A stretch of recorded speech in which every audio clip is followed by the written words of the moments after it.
আসসালামু মার্কিন president Donald Trump শান্তির কথা বলে ক্ষমতায় এলো। তিনি দ্বিতীয় মেয়াদে এসে ভয়ঙ্কর হয়ে উঠেছেন, দখলবাজ হয়ে উঠেছেন।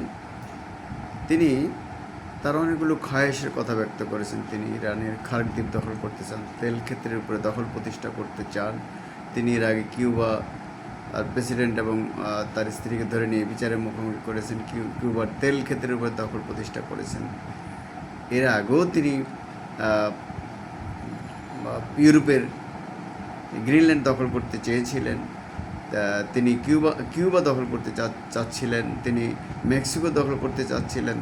এর আগে তিনি নরিয়েগার প্রেসিডেন্টকে ধরে নিয়ে আমেরিকা বিচার করেছিল। আমেরিকার নানা অপকর্মের কাহিনী আমরা জানি। ইরানের উপরে আমেরিকা এবং ইসরায়েল যে হামলা চালাচ্ছে, ইসরায়েল যে ফিলিস্তিনের উপরে হামলা চালাচ্ছে, এগুলো সব কিছুর পিছনে আমেরিকার মদত আছে, পশ্চিমাদের মদত আছে। তারা আগে ইরাকে হামলা চালিয়েছিল, সিরিয়ায় হামলা চালাচ্ছিল। তারা আমরা জানি যে আফগানিস্তানে হামলা করেছিল। তার আগে আমরা জানি কোরিয়া, ভিয়েতনাম ইত্যাদি রাষ্ট্র তারা দখল করেছিল। জাপানের উপরে তারা পারমাণবিক বোমা ফেলেছিল দ্বিতীয় মহাযুদ্ধের সময়। এই ধরনের আমেরিকার যে দখলদারিত্ব বা অন্যের উপরে যে খবরদারির চরিত্র, সেটা নতুন কিছু নয়। আমেরিকার নতুন প্রেসিডেন্ট যিনি সম্প্রতি আবার নির্বাচিত হয়েছেন, পুনর্নির্বাচিত হয়েছেন, ট্রাম্প, ভয়ঙ্করভাবে তিনি সে দখলদারিত্ব তার কিংবা কর্তৃত্ববাদী চরিত্র প্রকাশ করেছেন। এখন এদিকে ইরান তো হরমুজ প্রণালীর নিয়ন্ত্রণ ছাড়তে চাচ্ছে না। যতই হামলা করবে, এক মাসের বেশি সময় ধরে ইরানের উপরে ইসরায়েল এবং আমেরিকা যৌথভাবে ব্যাপক হামলা চালিয়ে ব্যাপক ক্ষয়ক্ষতি, হত্যা, ধ্বংসলীলা চালাচ্ছে। ইরান বাধ্য হয়ে মধ্যপ্রাচ্যের যে মার্কিন ঘাটিগুলিতে হামলা চালাচ্ছে, ইসরায়েলে হামলা চালাচ্ছে এবং তাদেরও সেখানে যথেষ্ট ক্ষয়ক্ষতি হচ্ছে। কিন্তু ওরা উড়ে এসে এত দূরে হামলা চালাচ্ছে, আর ইরান তার অস্তিত্ব রক্ষার জন্য লড়াইটা চালিয়ে যাচ্ছে।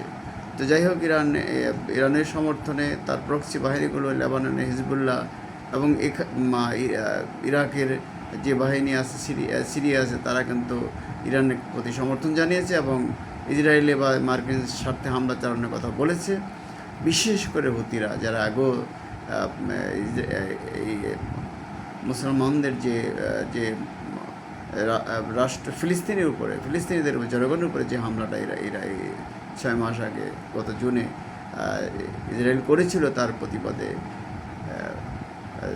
রেড সি মানে লোহিত সাগরে তারা বিদেশি জাহাজ যারা ইসরায়েলকে সমর্থন করছে, তাদের জাহাজের উপর হামলা চালিয়ে লোহিত সাগর প্রায়, বিশেষ করে বাবার আল মান্দ প্রায় বন্ধ করে দিয়েছিল।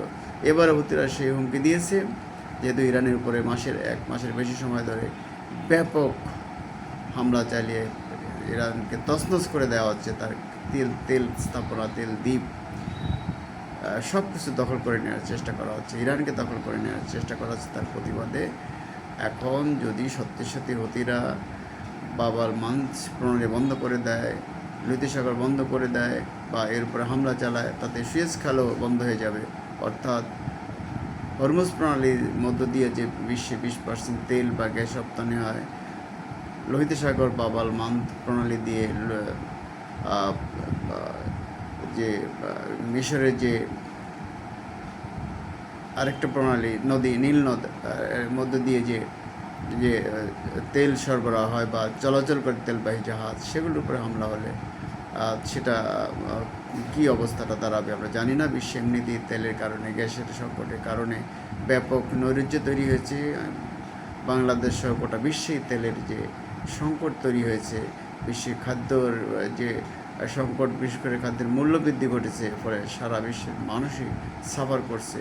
ট্রাম্পের মাথা এখন অনেকটা খারাপ হয়ে গেছে। সে ইরানকে দমন করতে তো পারছে না, বরং ইরান নতুনভাবে আরও শক্তিশালী অস্ত্র দিয়ে হামলা করছে। ফলে আমেরিকার কর্তৃত্ব যেমন, প্রেস্টিজ যেমন পাংচার হয়ে যাচ্ছে, প্রেস্টিজ যেমন ধ্বংস হয়ে যাচ্ছে, ইসরায়েলের শ্রেষ্ঠত্বের অহমিকা, দম্ভ ধ্বংস হয়ে যাচ্ছে, তেমনি তাদের যে কর্তৃত্ব, তাদের যে লুটপাটের যে প্রচেষ্টা, মধ্যপ্রাচ্যে দখলের প্রচেষ্টা, তেল শোষণ, গ্যাস শোষণের যে প্রচেষ্টা, বিশ্বব্যাপী যে প্রচেষ্টা, সেটা এখন প্রশ্নের মুখে পড়েছে। ফলে আমরা দেখছি যে আমেরিকা আরও ব্যাপার হয়ে উঠছে।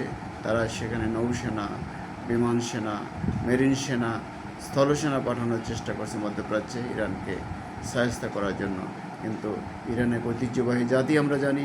তারা এ ধরনের অন্যায় যুদ্ধ, চাপিয়ে দেওয়া যুদ্ধ ইসরায়েল এবং আমেরিকার, সেটাকে তারা তার কাছে মাথা নত করতে চাচ্ছে না। এই ইরানের যে ঐতিহ্যবাহী আপনার একটা যে জাতির যে সুদীর্ঘ ইতিহাস রয়েছে ঐতিহ্যের, সেই ইরানি জাতি, যার নাম এখন ইরান, কিন্তু পাহলভি তারা কিন্তু সহজে ছেড়ে দেওয়ার পাত্র নয়। এবং ইরান যে কোনো সময় আমরা জানি যে তার যে ইউরেনিয়াম সমৃদ্ধকরণ আছে, সেগুলি আমেরিকা বারবার ধ্বংস করার কথা বললো। কার্যত আমরা দেখছি যে এটা নিয়ে আমেরিকার উদ্বেগ অনেক বেশি। ইরানের যে পাল্লা, মিসাইলের যে পাল্লা, সেটা নিয়েও মানে অনেক দূর পর্যন্ত মিসাইল যায়। সেই মিসাইলের পাল্লা নিয়ে আমেরিকা বা ইসরায়েলের উদ্বেগ আছে ইরানের ড্রোন এবং আদার্স শক্তি। ফলে এখন এই যে ড্রোন দিয়ে রাশিয়া ইরানকে সহযোগিতা করছে বলে বলা হচ্ছে, কৌশলে চীনও ইরানকে সহযোগিতা করে বলে বলা হচ্ছে। ফলে আমেরিকার ইসরায়েলি যে যৌথ হামলায় ইরানের স্থাপনা ধ্বংস হচ্ছে, রাজনৈতিক ব্যক্তিত্বের মৃত্যু হচ্ছে, সেনা কর্মকর্তাদের মৃত্যু হচ্ছে, কিন্তু ইরানের যে তাদের রাষ্ট্রের উপর তাদের যে নিয়ন্ত্রণ, সেটা পুরোপুরি প্রতিষ্ঠিত রয়েছে এবং ইরানের মানুষ আগের চেয়ে অনেক বেশি সংহত বলেই মনে হচ্ছে। এবং ইরানের বিশাল রাষ্ট্র, সেখানে 2-4টা স্থাপনা নষ্ট হলে ঘরবাড়ি, দালান কোঠা, হাসপাতাল, স্কুল, কলেজ, তাতে ইরানের কাঠামো ধ্বংস হতে পারে, কিন্তু মাটির নিচে তাদের যে বিশাল অস্ত্র ভাণ্ডার যে শক্তি রয়েছে, সেটাকে তারা তেল, গ্যাস, সেটাকে তারা ধ্বংস করতে পারছে না বলে তারা এখন তেল গ্যাসের উপরে কর্তৃত্ব নিতে চায়। এটা বিশ্বব্যাপী একটা অযৌক্তিক এবং চাপানো যুদ্ধ। বিশ্ব ব্যবস্থা, বিশেষ করে জাতিসংঘের উচিত আরও উদ্যোগী হয়ে আমেরিকা ইসরায়েলকে থামিয়ে দেওয়া এবং মধ্যস্থতা করা।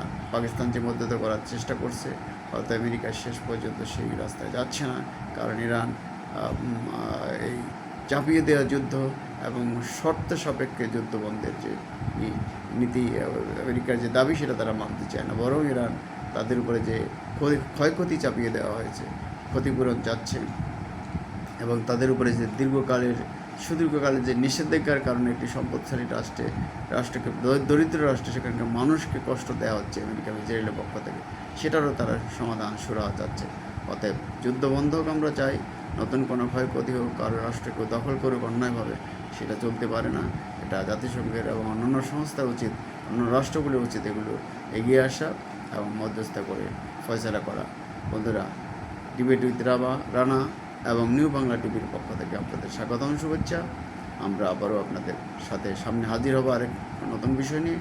ততক্ষণ পর্যন্ত আমরা ভালো থাকতে চাই এবং বিশ্বে আমরা দখলদারিত্ব, কর্তৃত্ব, মস্তানি ইত্যাদির অহমিকা, দম্ভ, টাকা, শক্তি, সামরিক শক্তি, যে বিশ্বে আমরা জানি আমেরিকা সবচেয়ে বেশি অস্ত্র রপ্তানি করে, 42% একাই।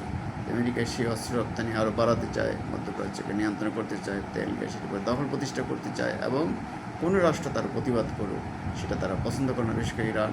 ফলে এগুলির সব কিছুরই আমরা অবসান চাই। কথা হবে বন্ধুরা, আসসালামু আলাইকুম।